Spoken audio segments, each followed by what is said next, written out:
Good morning, everybody. I want to welcome you here to the Prog Monster. My name is Murph. I am the host of this show, a show dedicated to progressive rock and other forms of rock music. So we're here.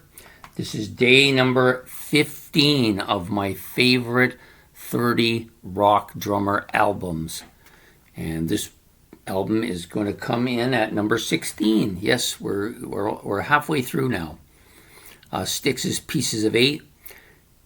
I don't think it's any coincidence that this is my favorite album of all time. And I love the drumming on here. There's just so much going on, like just killer. Every track on here, of course, this album has everything going for it, in my opinion. It's the vocals are exceptional. The lead vocals, that is. The harmonies are almost as good.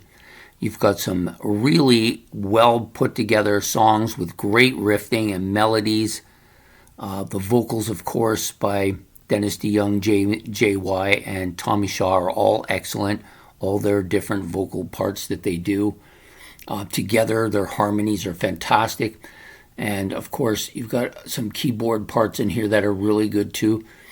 The well-written lyrics as well. So the whole album is perfect, and then it's topped off with arguably among the STYX's best drumming parts. John Panazzo, for me, is very underrated. He wasn't a out front type of guy, kind of in the background. He wasn't one of the leaders of the band or anything, but he had abilities that were, I think, exceptional. His ability to fill for all of the songs on this album, whether they're heavy or quiet, or upbeat or down tempo, all of them. He was able to fill everything perfectly. I never thought of him as being a forward dominating type of individual as far as the drums go, putting them forward or anything like that, but he always did the fill-in parts that needed to be filled in. He did them very well. He's actually quite good on the drums as well, with both the intricacies and the solo parts, also giving a lot of these songs the great backbeat that they need.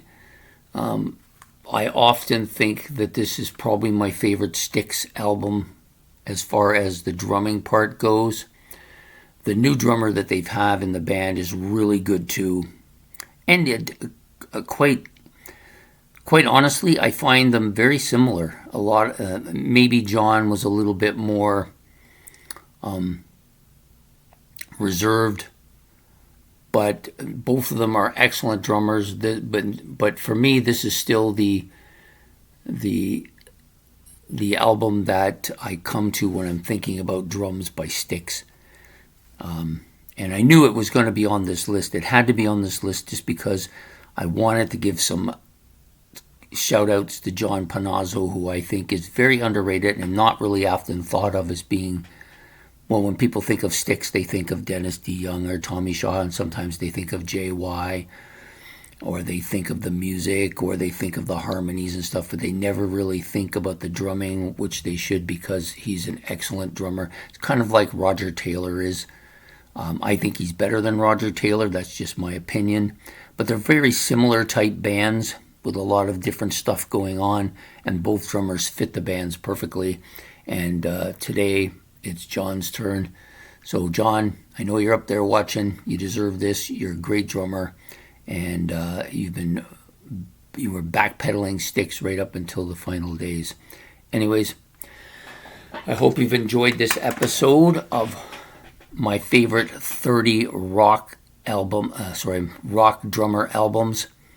Don't forget to hit the notification bell above my head. Please hit the like and subscribe. And if you have any comments about John Panazzo or any of the other stuff going on this particular episode, you can do that in the comment section below. And we will be back tomorrow with yet another of my favorite 30 rock drummer albums. Take care and goodbye.